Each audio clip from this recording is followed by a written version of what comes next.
Now here is the golden goose of at least what I've looked through so far.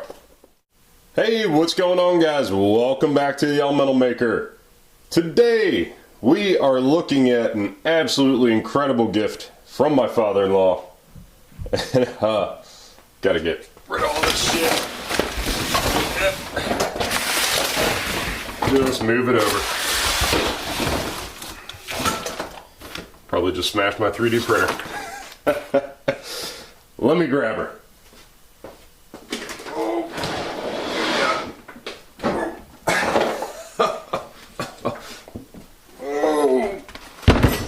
Holy hell. Whoa. Weighs about 6 metric tons. Now, those of you who know what this is are already fully erect. But those of you who don't, this is an absolutely incredible toolbox. Now, my father-in-law just happened to mention in passing a few times, like, hey, I should get you my father's old toolbox. His father, my grandfather-in-law, was a machinist aboard the USS Natoma Bay back in World War II, and when he came back, he worked in the medical industry as a machinist as well, tool and die maker, and prototyped so much absolutely cool stuff. Now, the real painful part about it is they sold off and scrapped all his old drill presses and metal lathes a few months before I met my now wife. So the stars didn't quite align there. It's a shame. A lot of his stuff probably just got melted down into Chinese pot metal. But they saved this one, and thank goodness, because this is an absolutely beautiful Gerstner toolbox. I believe, what is it, a model 52 it looks like? The equivalent to the modern Journeyman. Yep, model 52. What a beauty. I wish it had a date on it. Now, Gerstner & Sons goes all the way back to 1906. It was started, Harry Gerstner, I want to say. And he started it with a $100, the company. He started the company, H. Gerstner & Sons, with a $100 bonus that he got from an apprenticeship. Try doing that with your money nowadays. Of course, it's not quite the same. I'm sure in 1906 bucks it was quite. Ooh. Now I haven't actually fully looked through this thing yet, so we're kind of seeing it together. I'll admit I have gone through the top. Yeah, so my father-in-law just mentioned this sucker in passing. Just, hey, I ought to get you my father's old toolbox. I love tools. I will always take old tools because I love the story behind them. I love the quality of them. But he didn't make it out like this was anything special. And I mean, when I worked in the medical industry, any of the machinists who had Gerstner boxes, I mean, they were just coveted because they're the Rolls Royce, they're the Bentley of toolboxes. They're absolutely gorgeous. Every single one of them is an heirloom timepiece. I mean, what a freaking beautiful box. And this thing was cared for meticulously. There's barely even a scratch on her. I mean, it's unbelievable quality. So I guess we ought to take a look at what we can find inside her.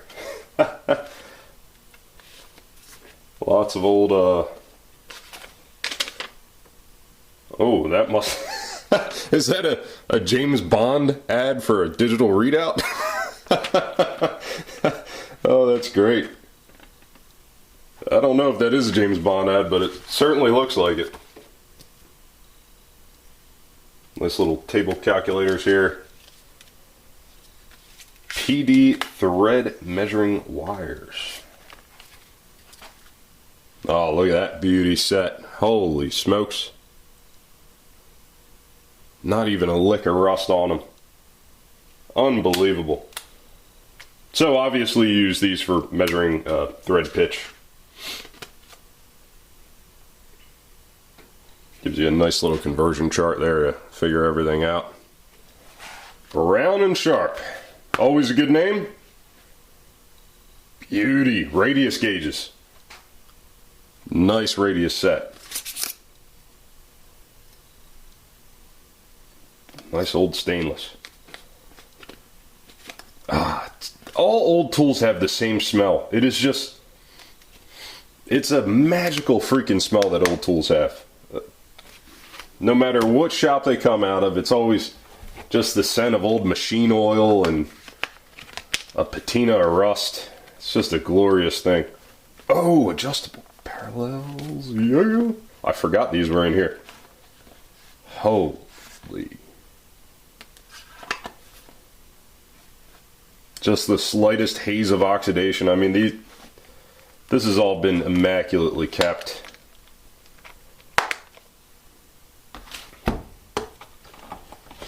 Ooh.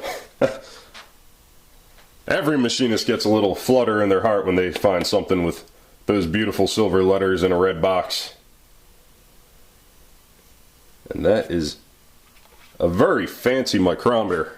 I've never actually seen one like this in use myself. Yeah, so you can see the anvil of the actual micrometer here is replaceable, so they got a nice precision ground rod right there and a flat square, so you can measure different objects. Federal. Not very familiar with that name, but it looks very old. They might not be around anymore. A Testmaster. I thought that was another brand. Testmaster.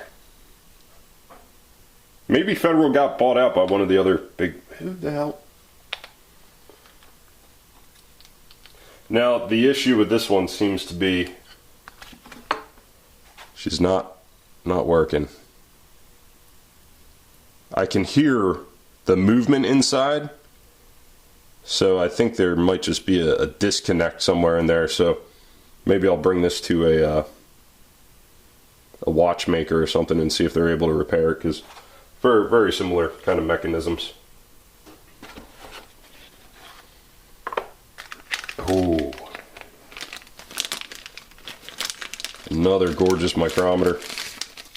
Starrett. This one's fine point. Oh, wow. Okay. So that's, I don't know particularly what the heck you'd use that for. Maybe thread pitch? If you're able to see that. It's got a very different style than I'm used to seeing. I think we're kind of spoiled today with just having thread checks everywhere and digital digital everything. Now here's one. If you guys happen to know what the heck this is, please help me out here, because I've never seen one of these. I have no clue what it is or how to use it, but I would love to find out. I've talked to 2 machinist buddies of mine. They also have no idea what the heck it is and how to use it. We didn't dig too far in, but it's a neat looking tool. Kind of looks like a compass of sorts. But please drop a comment if you know how the heck to use this thing, because I'm super curious. It's an IndyCal Universal Bore and Groove Gauge.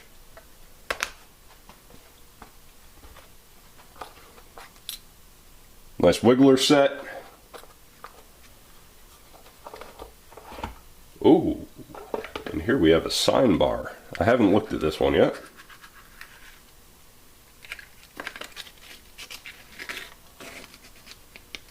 Beauty. Precision ground, untouched.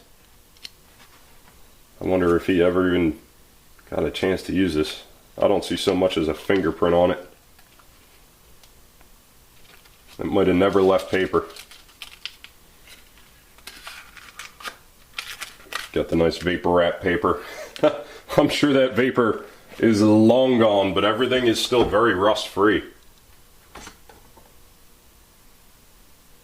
Beautiful jeweler's gauge.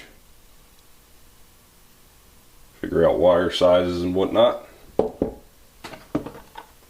Now here's a beauty. Beautiful micrometer depth gauge. Lufkin. Good name. Beautiful part. Still right in calibration. I mean, these old tools are just absolutely gorgeous.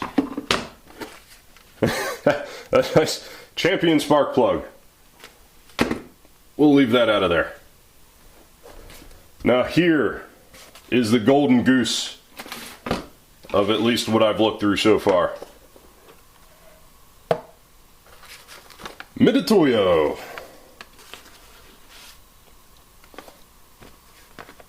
Combi mic, digit outside micrometers.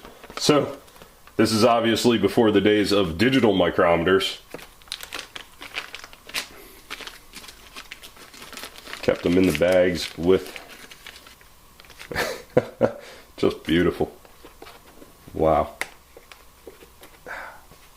Got a calibrated. Oh, that's the calibration check is still coated in the original factory wax, which I won't take off right now. Now you can see how these would work. So before the days of digital,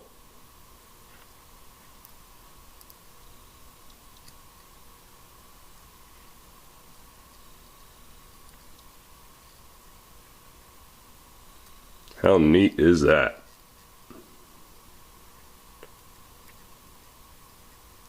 Little rough in spots, that's a little tight. I never even heard of these ones before, the combi mic.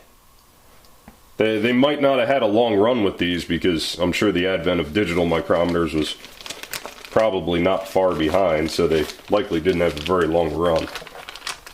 But to see a three-piece combination set, so you got your 0 to 1 inch, your 1 to 2 inch, and your 2 to 3 inch micrometers. Absolutely unbeatable. Now I'd love to find a year on these. Yeah, I'm not seeing any. Man, bummer. I'd love to see what year these were. These tools haven't been out to breathe in a very long time. Take a look at that. 15th edition Machinery's Handbook. How freaking cool. And even an old dollar in there. I wonder if that was maybe his first dollar. Got some notes about a South Bend lathe. 58 inches overall length. Some old department information. Guess when he was working at one of the medical companies. Look at that Machinery's Handbook.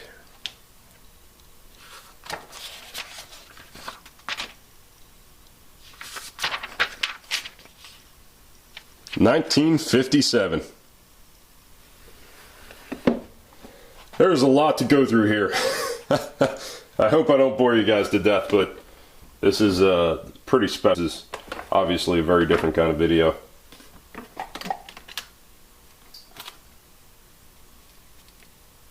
Wow, nice Lufkin. Yeah, I'm not familiar with this one. Not sure how the heck to work that thing. Some kind of like combination square, or not exactly sure. Nice little screwdriver set, Craftsman. Socket set, we got some dies, or taps rather. Not sure what kind of tap that would be. You wouldn't get too far with that. Guess he was, yeah, all these taps kind of look like he was using them for custom, just making custom little tools. Pretty neat.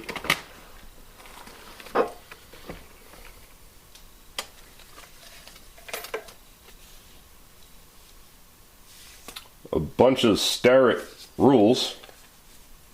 heirloom stuff.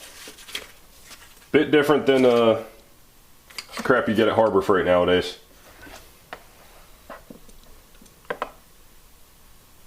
Alright, we got a bunch of pin gauges, another ruler. Looks like some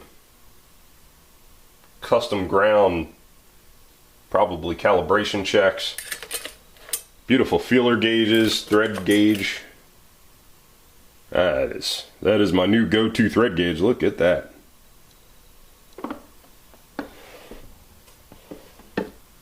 And we got another micrometer. This is a Goodell Pratt. Not familiar with that name either. So 1 to 2 inch micrometer.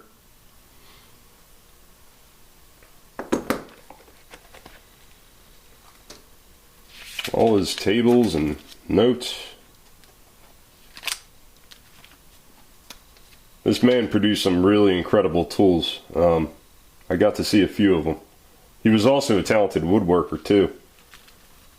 There didn't seem to be much he couldn't build. I'm also a huge World War II buff, so it was quite an honor to meet him before he very sadly passed. But he wasn't himself anymore. You know, old age and dementia set in. So I wish I had gotten a chance to really talk with him a bit. Wow. Starrett last word indicator. This is an old one. Holy hell. What in the hell is this?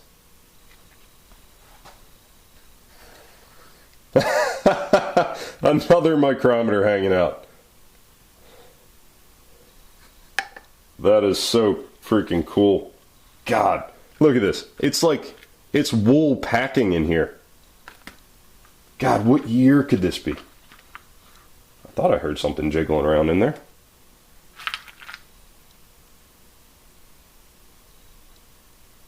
Got some interesting stuff in there. I have no idea what the heck any of it is.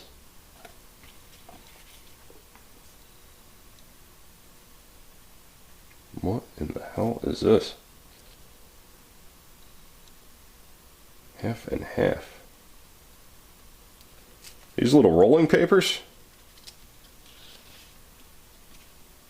Oh yeah, look at that!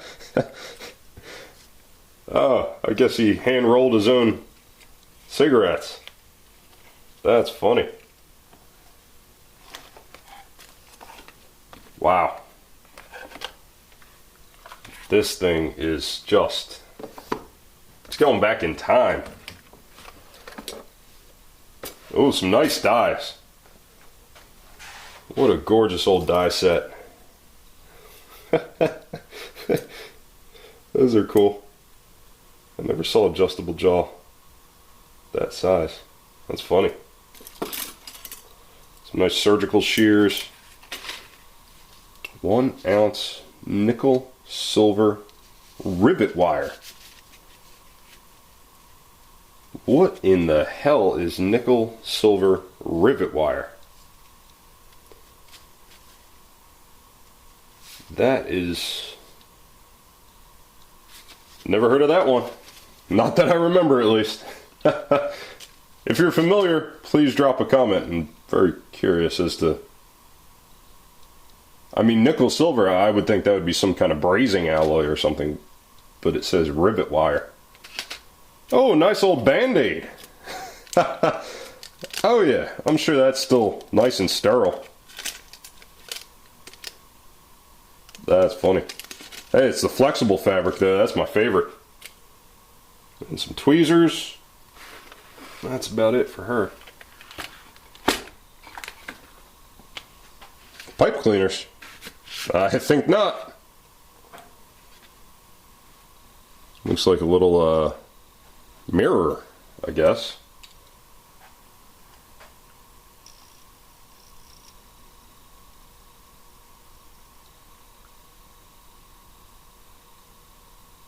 Man, do I have a sexy face. Jeez, look at that. Well, guys, I know it wasn't the usual kind of video, but something this special. I wanted to share it with you guys, and a huge thank you to my father-in-law for thinking so highly of me as to send this down the family tree, because this is just an absolutely gorgeous heirloom piece.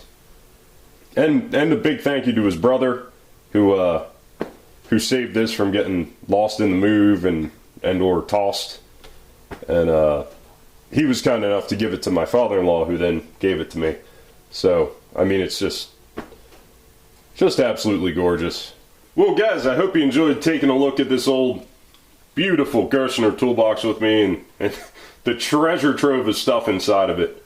I can't wait to put some of this stuff to use. It is just quality like you can't get nowadays without paying big money. So, I hope you guys enjoyed. Thank you so much for watching. And always remember, this is the stuff we pass down. This is what people remember us by. So make sure you get some good heirloom tools. It's fine to have the cheap Chinese calipers for rough stuff, but if you want your grandkids thinking about you someday using a tool, it probably ain't gonna be with these. And if you still have a grandfather around and can get in his workshop, don't waste that time. That's what it's all about. So I hope you guys enjoyed. I'll see you next time. Have a good one.